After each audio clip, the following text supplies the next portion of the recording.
Hi, this is Vallisa from Lyca Radio, and today I'm here joined by the cast and crew of Bambai Meri Jaan. Hi guys, welcome to Lyca Radio. Thank you. So Bambai Meri Jaan is a crime thriller TV series which is going to be aired on Amazon Prime, and I'm going to be asking all of you individual questions. So we'll start with Aparna. How important do you think it is to have Indian language and Indian cinema TV shows on mainstream markets on OTT platforms? So when we started about 7 years ago in India, when we started Prime Video, we realized that India is a very prolific market. There were some incredible films that were getting made. There were a lot of television shows that were getting made, but there was this in-between space for cinematic, high quality, limited, compelling series, and that's the space that we wanted to capture. And we're really glad that we found partners like Excel very early on. You know, our first show, Inside Edge, was with them, and followed by Mirzapur and Made in Heaven, Dahar recently. There's great appetite for great content. Indians love their content, and we wanted to tell all kinds of stories, all genres of stories. We wanted to tell rooted stories. And we're really glad that in the last 7 years, we've launched over 60 originals. A lot of them have become a part of the cultural zeitgeist. They've become a part of the popular culture. Some of these shows have broken out internationally. The interesting thing is that language is no longer a barrier.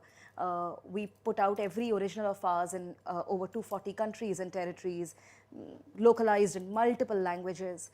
And really the big realization has been that good characters, good stories, they just transcend all barriers of ethnicity and language, region. It's just the characters that stay with you. And it's amazing that you can put this sort of talent on a platform, put it into different languages so people understand, or with subtitles so people can read it, and that talent can then spread across countries rather than just be in one country that it's based in. I absolutely agree with you. In fact, I feel last couple of years have been like the renaissance for Indian entertainment. The kind of stories and the number of stories that are getting produced is just amazing. The spotlight is back on the writers. Over the last 7 years, we've seen like a growth of such incredible in front of the screen and behind the screen talent. And we really pride ourselves in being the home for talent. And Kritika, how did you feel working on an Indian crime thriller, and how did you prepare for that? I was very excited when I got the call from my casting director saying that I got this part. I really wanted to be a part of a story like this. It's something I've never done before. This is a great team to do this with Amazon, with Excel. You can't find better makers to do something, to do an epic saga like this one. So very happy to be a part of this. For my character, I thought that it was, again, different from anything I'd done before.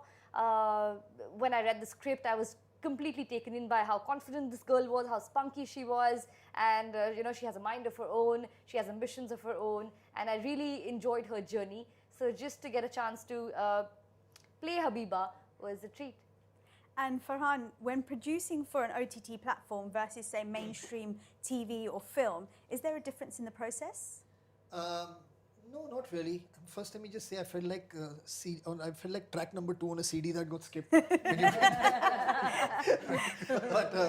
no, not really. No, I mean you want to tell a story effectively. I mean, of course, here it's a longer format, so you deep dive more into characters, more into like things that you can and that the format allows you. But eventually, you want to tell something that's effective, that's immersive, and that will engage on beyond just the superficial of looking good or sounding great or what it may be. So that remains constant.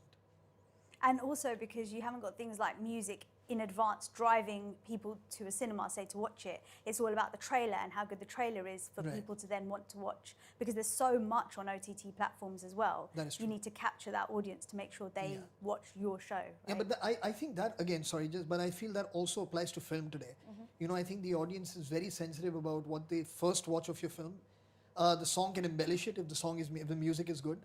But they've decided when they see the first visual look that you've put out that gives them some hint of the story or what it may be about, whether they want to invest their time into it or not. You know, so the responsibility really is on the producers, the creators, the platform that's putting it out to make sure that they convey what it is that this show or the film is about, in honestly convey it. I think that's important.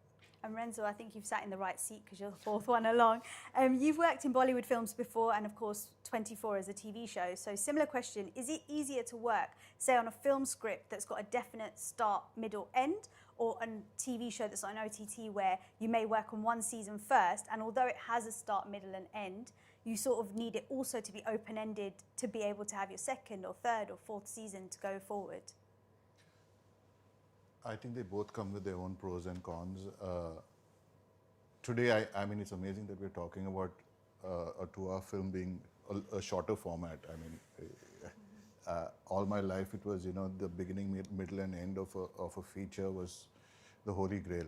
But that being said, I think a show, yes, I do find the rigor of a show a lot more, and you have to. I don't think anyone. You may or not go into the next seasons, but you have to plan for them, for these characters, for this world. So it can't be just a blank spot in the horizon. It has to have some definition. You have to have some goal you're working towards. So I think, just from the rigor point of view, it's tougher, a show. And this question is open to everyone. The TV show takes you back to a very interesting era in India's history, obviously the 60s, the era of the gangsters, and a completely different scene to what it is today. How much research had to go into this to make it very genuine when you were filming what was going to be put out? Because I know it's got a very yellow tinge to it. The grading is done very well. The capturing of the whole essence to make it look like it's actually been shot in the 60s, but in 2023. Yeah, so I mean, I think credit here should go to the DOP, the production designer, all the people who were creatively involved, costume, hair, makeup, to really, really create a world that truly like you get sucked into and that you believe. Also, the score that's added to it really, really does help. But in terms of the research, Hussain Zaidi, who presented the story to us, he's a very experienced crime journalist and a crime writer, and he brought to us a story that he kind of amalgamated from various things that he's seen, heard, researched of in his life. So it had a certain reality to it because he has probably been inspired or borrowed things from things and events that he knows. So that makes it very lifelike.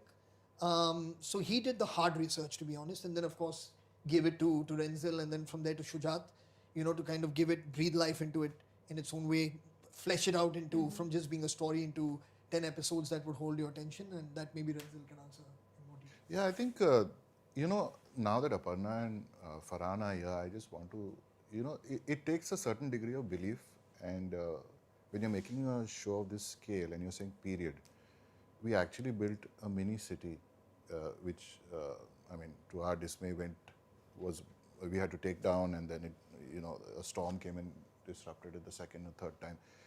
This kind of financial backing, belief to, when you say period detail, to actually have the ability to create a mini city with the lanes and the shops, and it was, you could you normally have a set which is one-sided. You could actually walk up a flight of stairs, get into a room, walk through the room, go into the next, down a it's ridiculous,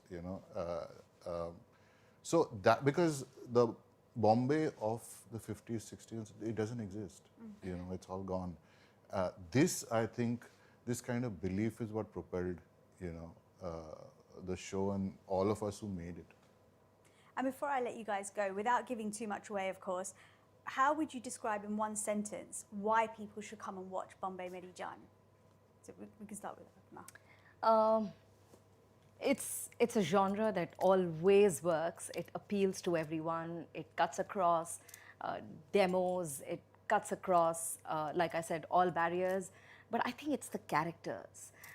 It's really delicious characters and the conflict at the heart of it, the father-son conflict, the good and the bad, the legacy versus the aspiration, the black and white. That, I think, would really suck people in. Farhan? Yeah, I completely agree. It's a very exciting show. It entertains you and at the same time moves you.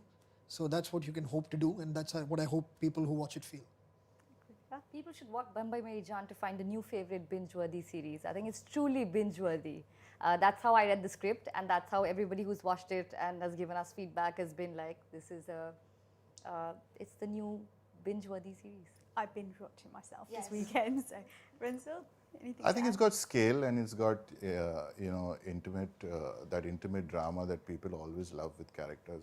I think it's got the best of both worlds. Amazing. Thank you guys for Thank joining you. us. Thanks so much. Thank you. you. Yeah.